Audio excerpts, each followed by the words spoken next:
ఓం సాయిరాం. సమస్త సాయి భక్తులందరికీ నమస్కారం అండి. అందరూ ఎలా ఉన్నారు? అందరూ కూడా బాబా గారి దయ వలన ఎప్పుడూ ఆనందంగా, ఆరోగ్యంగా ఉండాలని, మీరు కోరిన కోరికలన్నింటినీ కూడా బాబా గారు తీర్చేయాలని, మీ తరపున నేను కూడా బాబా గారిని మనస్ఫూర్తిగా కోరుకుంటూ, ముందుగా బాబా గారి పాద పద్మాలకైతే ఒక్కసారి నమస్కరించుకొని వీడియోలకైతే వెళ్ళిపోదాం. ఇక ఈరోజు బాబా గారు సాయి మాటగా నా నోట ఏం పలికించబోతున్నారో చూద్దామా? తల్లి, ఇది నీ కళ్ళు బైర్లు కమ్మే నిజం. ఒక పచ్చి నిజాన్ని బట్టబయలు చెయ్యబోతున్నాను. విన్నావు అంటే కాళ్ళు చేతులు వణికిపోతాయి, కళ్ళల్లో కన్నీళ్లు జలజల రాలిపోతాయి, వెన్నులో వణుకు పుడుతుంది, కాళ్ళ కింద భూమి రెండుగా చీలిపోతుందేమో బాబా అని ఒక ఫీలింగ్ నీకు వస్తుంది. నీకు డబ్బు రాకూడదని, నీ సంపాదన పెరగకూడదని, నీకు రావాల్సినవి నీకు అందకూడదని, ఉన్న నీ డబ్బు కూడా సమసిపోవాలి, కరిగిపోవాలి, తరిగిపోవాలి అని, నువ్వు ఎప్పుడు పైకి ఎదగకూడదు అని దిగ్బంధనం చేశారు తల్లి. అష్ట దిగ్బంధనం చేశారు, ధన దిగ్బంధనం చేశారు, లక్ష్మీ దిగ్బంధనం చేశారు, లక్ష్మీదేవిని కట్టేశారు, సంఖ్యలతో బంధించేశారు. వెంటనే నువ్వు ఇప్పుడు మేలుకొని జాగ్రత్త పడి ఆ సంఖ్యలను నువ్వు తెంచెయ్యకపోతే చాలా బాధపడాల్సి వస్తుంది, చాలా నష్టాన్ని చూస్తావు, చాలా నరకాన్ని చూస్తావు. జాగ్రత్త.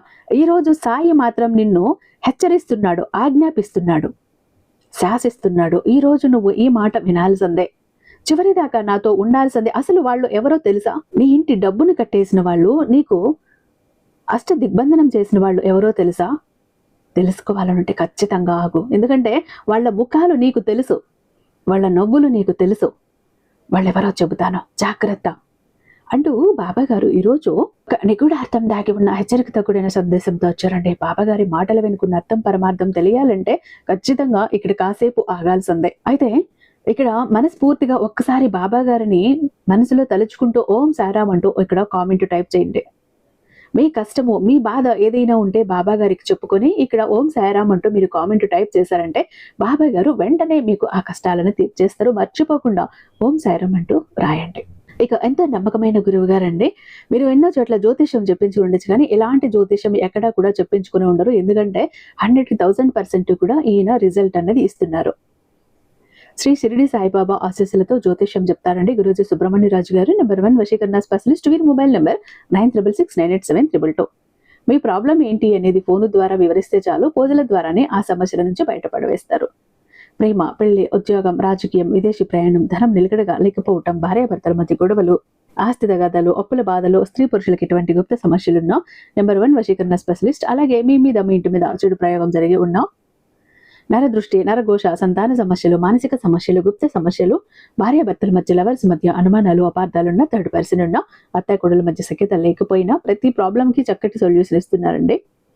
కాబట్టి స్క్రీన్ మీద ఉన్నటువంటి నెంబర్కి ఒక్కసారి కాల్ ట్రై చేసి చూడండి. ఆ తర్వాత మీ హ్యాపీనెస్ని మీరే నాతో షేర్ చేసుకుంటారు. ఇక బాబా గారి సందేశం విషయంలోకి వెళ్లే ముందు మన వీడియోకి ఒక చిన్న లైక్ ఇచ్చేసి మన ఛానల్ని సబ్స్క్రైబ్ చేసుకొని అదే చెత్త హైప్ కూడా చేసి మీ సపోర్ట్ నాకు అందివ్వండి. అలాగే మన వీడియో నచ్చితే కనుక ఖచ్చితంగా మీ ఫ్రెండ్స్కి, ఫ్యామిలీ మెంబర్స్కి, మన సాయి భక్తులందరికీ షేర్ చేయండి. అయితే ఇక బాబా గారు ఈరోజు ఎలా అంటున్నారండి, తల్లి నిజంగా పిచ్చి తల్లి, ఎందుకు అలా కన్నీరు మున్నీరు అవుతున్నావు? నా వైపు చూడు, ఒక్కసారి నా కళ్ళల్లోకి చూడు, ఒక్కసారి నన్ను చూడు. నీ గుండెల్లో రగులుతున్న ఆ వేదన, నీ కళ్ళల్లో ఉన్న ఆ నిస్సహాయత, నీ నిశ్శబ్ద రోదన నాకు తెలియదనుకుంటున్నావా? నాకే ఎందుకు బాబా ఇలా జరుగుతోంది? ఒకప్పుడు మహారాణిలా, మహారాజులో బతికిన నేను ఈరోజు రూపాయి కోసం కూడా ఎంత అల్లాడిపోతున్నాను. ప్రతి రూపాయి కోసం వెతుక్కోవాల్సి వస్తుంది, తడుముకోవాల్సి వస్తుంది. ఎక్కడైనా పెట్టానా, ఎక్కడైనా గూట్లో పెట్టి మర్చిపోయానా, లేకపోతే ఎక్కడైనా పర్సులో పెట్టి మర్చిపోయానా, ఆ రూపాయి దొరుకుతుందా అన్నంతగా వెతుక్కుంటున్నాను బాబా. డబ్బు కోసం అల్లాడిపోతున్నాను. జీవితం ఎలా ఉంటుందంటే ఒక్కొక్కసారి బిడ్డలు ఏదో అవసరం వచ్చి అడుగుతారు, అమ్మ పెన్ను కావాలి, నాన్న పుస్తకం కావాలి, నాన్న ₹1 ఉంటే ఇవ్వు, బస్ ఛార్జీలు కావాలి అంటూ అడుగుతారు. ఆ సమయంలో చేతిలో చిల్లు కవ్వలేదు, ఎక్కడైనా పెట్టి మర్చిపోయానేమో అంటూ జోబులన్నీ వెతుకుతాను ఖాళీ, పరుసులన్నీ వెతుకుతాను ఖాళీ, డబ్బాలన్నీ వెతుకుతాను ఖాళీ, బీరువాలో అసలే ఖాళీ. ఒకప్పుడు దర్జాగా బతికిన నేను ఇప్పుడు ఎందుకు తండ్రి ఎలా అయిపోయాను? నా బిడ్డలు కోరింది కూడా ఇవ్వలేకపోతున్నానే, నా జీవితం ఎందుకు ఇలా చీకటిమయమైపోయింది అని ప్రతి క్షణం నన్ను అడుగుతున్నావు కదా తల్లి. ఈరోజు నీ ప్రశ్నలన్నింటికీ సమాధానం చెప్పటానికి నీ ముందుకు వచ్చాను తల్లి. భయపడకు, శ్రద్ధగా విను, మనసు పెట్టి విను, ఏకాగ్రతతో విను, చెవులు అప్పగించి మరి విను, సాయి మీద మనసు పెట్టి మరి విను. నువ్వు కష్టపడలేదా? రాత్రింపవళ్ళు శ్రమించలేదా? అంటే కష్టపడ్డావు. రేయనక పగలనక కష్టపడ్డావు. ఎండనక వాననక గాలనక శ్రమించావు. ఆకలి నిద్రలు మానేసి కష్టపడ్డావు. నీ వ్యాపారంలో, నీ వృత్తిలో నీ ప్రాణాన్ని ధారపోసావు. ఒకప్పుడు నీ చేతికి ఎముక లేదు. వచ్చిన లక్ష్మిని 10 మందికి పంచిపెట్టావు. 100 మందికి అన్నం పెట్టావు, సహాయం చేశావు. నీ ఇల్లు ఎప్పుడూ కలకల్లాడుతూ ఉండేది. కానీ ఈరోజు నీ చేతిలో చిల్లిగవ్వలేదు. అప్పులు ఊబిలో కూరుకుపోయావు. ఉన్న ఆస్తులన్నీ కరిగిపోతున్నాయి.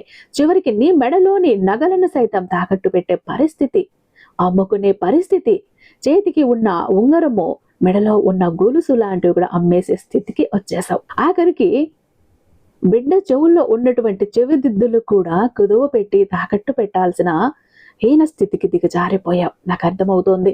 ఇంట్లో వస్తువులు కూడా ఒక్కొక్కసారి తాకట్టు పెట్టాల్సిన సందర్భం వచ్చిన రోజులు కూడా నాకు తెలుసు. ఒకప్పుడు రాజాల, కింగుల, రాణిల, క్వీన్లా ఉన్న నువ్వు ఈ రోజు రోడ్డు మీద నిలబడాల్సిన పరిస్థితి ఎందుకు వచ్చింది తల్లి?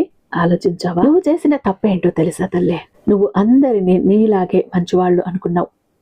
నీ మనసు చాలా స్వచ్ఛమైనది కాబట్టి ఎదుటివారి మనసుల్లో ఉన్న మురికిని నువ్వు గుర్తుపట్టలేకపోయావు. కానీ ఈ లోకం చాలా దుర్మార్గమైనది తల్లి.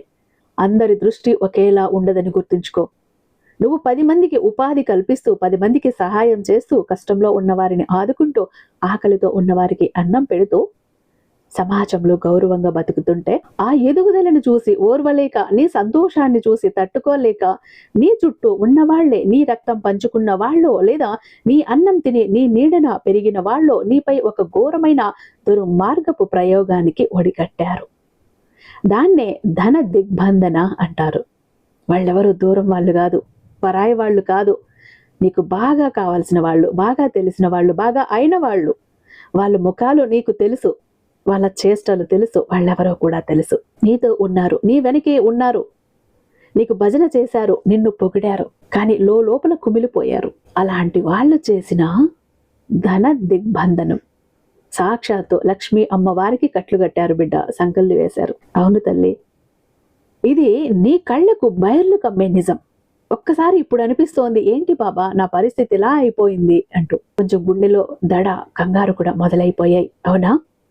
నీ ఇంటికి వచ్చే భాగ్యలక్ష్మిని, నీ వ్యాపారానికి ఇచ్చే ధనలక్ష్మిని వాళ్ళు కట్టేశారు. క్షుద్ర శక్తులతో, కుళ్ళు బుద్ధితో నీ ఆర్థిక వనరులన్నింటినీ, నీ అదృష్టాన్ని దిగ్బంధించారు తల్లి. అందుకే నువ్వు ఏ పని చేసినా కలిసి రావటం లేదు. రూపాయి వచ్చే చోట 100 రూపాయల ఖర్చు వచ్చి పడిపోతుంది. వ్యాపారాలు పనికి రాకుండా పోయాయి. దరిద్రం తాండవిస్తోంది. నువ్వు ఎంత కష్టపడినా నీ శ్రమ అంతా బూడిదలో పోసిన పన్నీరు అవుతోంది. రాత్రిపూట నీకు నిద్ర ఉండదు. పక్క మీద అటు ఇటు దొర్లుతూ రేపు ఉదయం ఎలా గడవాలి, ఈ అప్పుల వాళ్లకు ఏం సమాధానం చెప్పాలి, నా పిల్లల భవిష్యత్ ఏంటి, వాళ్ళకు అన్నం ఎలా పెట్టాలి అనే భయం నిన్ను లోపల నమిలేస్తోంది కదా. నాకు తెలుసు. దారి తెన్ను తోచక గుండె పగిలేలా ఏడుస్తున్నావు కదా.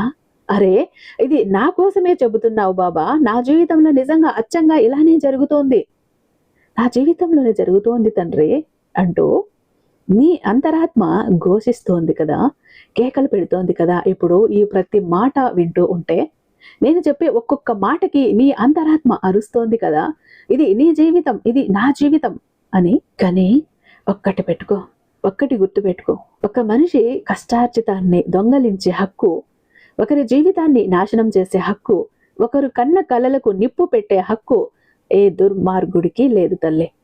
భగవంతుడి సృష్టిలో పాపానికి ఒక ముగింపు ఉంటుంది. ఈ 7 ఏళ్ళు నువ్వు అనుభవిస్తున్న ఈ నరకానికి, ఈ కర్మకు ముగింపు పలికే సమయం వచ్చేసింది. ఆ దుర్మార్గుల కుతంత్రాల కాలం చెల్లింది.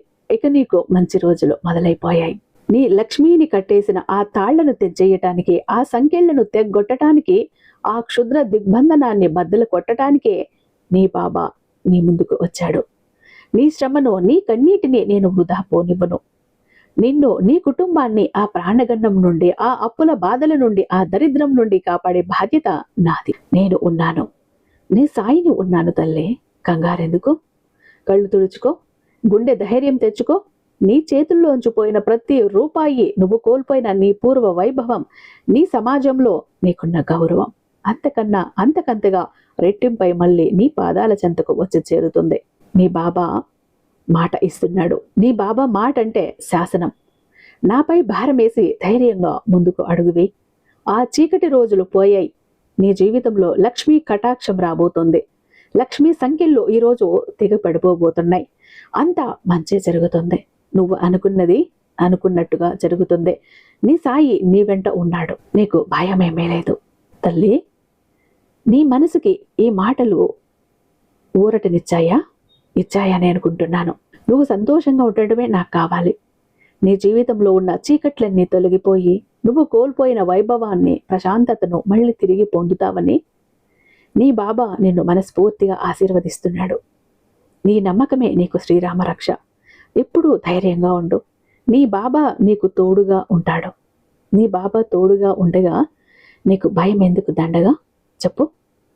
జాగ్రత్త అంటూ బాబా గారు ఈరోజు అత్యంత అద్భుతమైన సందేశంతో మన ముందుకు వచ్చారండి. ఐ హోప్ ఈ వీడియో మీకు నచ్చే ఉందని భావిస్తున్నాను. రేపు మరొక మంచి వీడియోతో మీ ముందు ఉంటాను. అంతటిదాకా సర్వేజన సుఖినో భవంతు. ఓం సాయిరామ్.